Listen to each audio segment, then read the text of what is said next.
नमस्कार दोस्तों, एक बार फिर आप सबका स्वागत है आपके अपने चैनल ज्ञान की बातें में।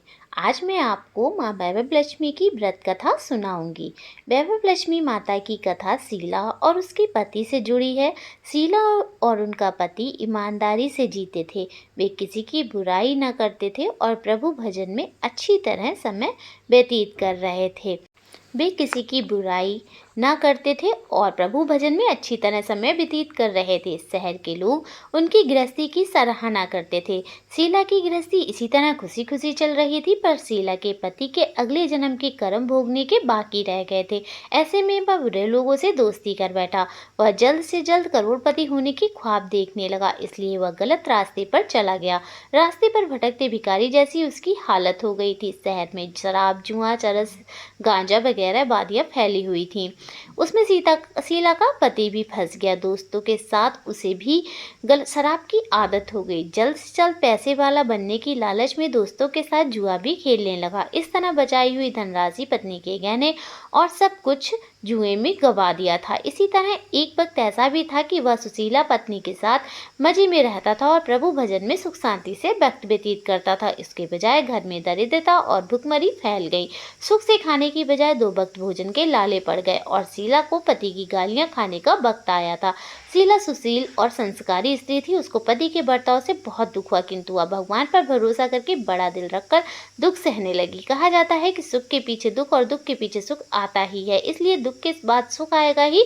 ऐसी श्रद्धा के साथ शीला प्रभु भक्ति में लीन रहने लगी। इस तरह शीला असह्य दुख सहते सहते प्रभु भक्ति में वक्त बिताने लगी। अचानक एक दिन दोपहर को उनके द्वार पर किसी ने दस्तक दी। शीला सोच में पड़ गई कि मुझ जैसे गरीब के घर इस वक्त कौन आया होगा। फिर भी द्वार पर आए हुए अतिथि का आदर करना चाहिए, ऐसे आर्य धर्म में के संस्कार वाली शीला ने खड़े होकर द्वार खोला। देखा तो सामने एक माजी खड़ी थी। वे बड़ी उम्र की लगती थी, किंतु उनके चेहरे पर अलौकिक तेज निखर रहा था।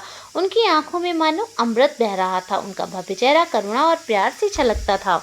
उनको देखते ही शीला के मन में अपार शांति छा गई। वैसे शीला इस माजी को पहचानती न थी, फिर भी उन्हें देखकर शीला के रोम रोम में आनंद छा गया। शीला माजी को आदर के साथ घर में ले आई। घर में बिठाने के लिए कुछ भी नहीं था, अतः शीला ने सकुचाकर फटी हुई चद्दर पर उनको बैठाया। माजी ने कहा, क्यों शीला, मुझे पहचाना नहीं? शीला ने सकुचाकर कहा, माँ, आपको देखते ही बहुत खुशी हो रही है, बहुत शांति हो रही है। ऐसा लगता है मैं बहुत खुश हूँ। ऐसा लगता है कि जिसे मैं बहुत दिनों से ढूंढ रही थी वह आप ही हैं, पर आपको पहचान नहीं सकती।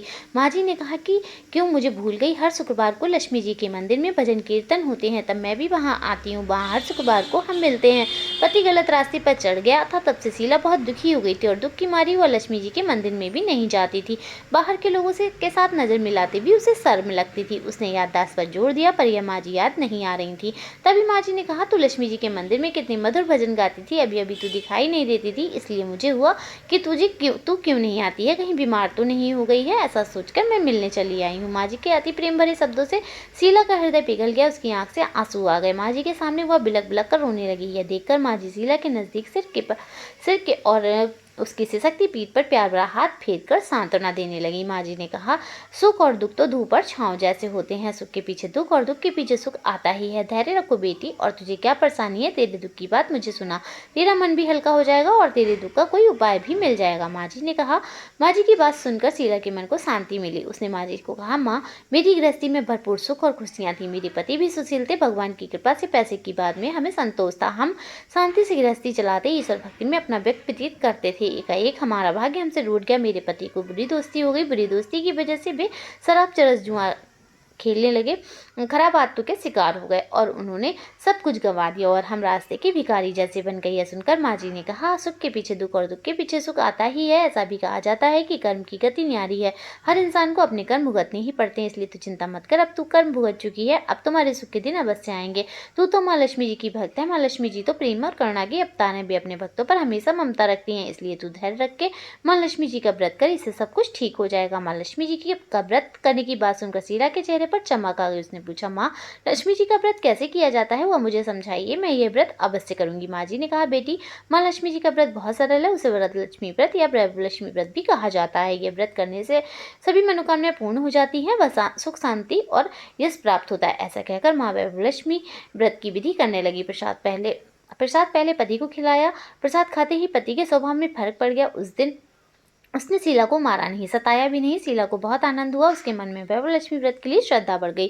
शीला ने पूर्ण श्रद्धा भक्ति से 20 शुक्रवार तक वैभवलक्ष्मी व्रत किया। 21वें शुक्रवार को माँ जी के कहे मुताबिक उद्यापन विधि करके 7 स्त्रियों को वैभवलक्ष्मी व्रत की 7 पुस्तकें उपहार में दी। फिर माता जी के धनलक्ष्मी स्वरूप की छवि को बंधन करके भाव से मन ही मन प्रार्थना करने लगी, हे माँ वैभवलक्ष्मी, मैंने आपका वैभवलक्ष्मी व्रत करने की मन्नत मानी थी, वह व्रत आज पूर्ण किया है। हे माँ, मेरी हर विपत्ति दूर करो, हमारा सबका कल्याण करो, जिसे संतान ना हो उसे संतान देना, सौभाग्यवती स्त्रियों का सौभाग्य अखंड रखना, कुंवारी लड़कियों को मनभावन पति देना, ऐसा चमत्कारी वैभवलक्ष्मी व्रत करे, उसकी सब मनोकामना पूरी करना, सबको सुखी करना। हे माँ, आपकी महिमा अपार है। ऐसा भूलकर लक्ष्मी जी के धनलक्ष्मी स्वरूप की छवि को प्रणाम किया।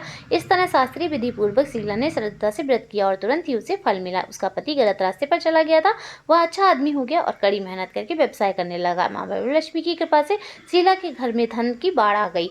वैभवलक्ष्मी व्रत का प्रभाव देखकर मोहल्ले की दूसरी स्त्रियां भी विधि पूर्वक वैभवलक्ष्मी व्रत करने लगीं। जय माता लक्ष्मी। माता लक्ष्मी जैसे शीला और उसके पति पर प्रसन्न हुई, वैसे ही आप सब पर भी हों। धन्यवाद।